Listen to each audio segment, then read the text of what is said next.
బాలు, మీనా వెళ్ళిన గుడిలో ఒక ప్రత్యేకమైన ఆచారం ఉంది. అందులోనూ ఆ మొక్కు మొక్కుకుంటే ఖచ్చితంగా తీరుతుంది అనైతే ఒక నమ్మకం అనమాట. భర్తలు భార్యల్ని ఎత్తుకొని ఆ గుడి మెట్లన్నీ ఎక్కి స్వామివారిని దర్శించుకుంటే వాళ్ళ మధ్య ఏమైనా కలహాలేమన్నా ఉంటే పోతాయని ఒక నమ్మకం.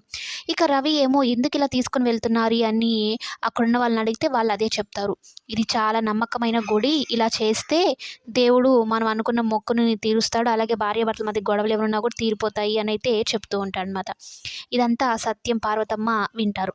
ఈ బాలు, మీనాలు ఊరికే చీటికి గొడవ పెట్టుకుంటూ ఉంటారు కదా! అంటే పాము, ముంగిస టైప్ అనమాట. అందుకే వీళ్ళిద్దరితో ఈ వ్రతం గాని చేయిస్తే వీళ్ళిద్దరి మధ్యన ఏమైనా గొడవలున్నా కూడా పోతాయన్నట్టు అనుకోని సత్యం బాలుని, మీనాని పిలుస్తారు. వీళ్ళు ఈ మధ్యలోనే గ్యాప్ దొరికితే చాలు ఇద్దరు కొట్టుకుంటూ, తిట్టుకుంటూ ఉంటారు. ఇక సత్యం బాలుని పిలవడంతో, "ఒరేయ్! నువ్వు అమ్మాయిని ఎత్తుకొని చేతులతో మోసుకుంటూ గుడి పైకి తీసుకొని ఎళ్ళాలిరా" అంటే, "ఇదేం మొక్కు నాన్న మీరు పొరపాటు పడుతున్నట్టున్నారు.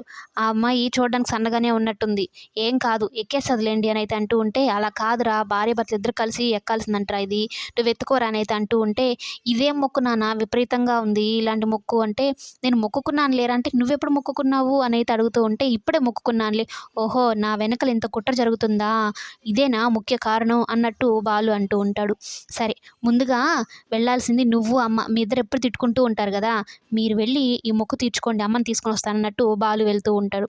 "ఒరేయ్ బాలు నేను చెప్పేది వినరా! నేను మొక్కుకున్నానురా నా మొక్కుని తీర్చురా" అనైతే చెప్పడంతో ఇక బాలు చేసేది ఏమీ లేక మీనా వైపు ఒక లుక్ ఇస్తాడు.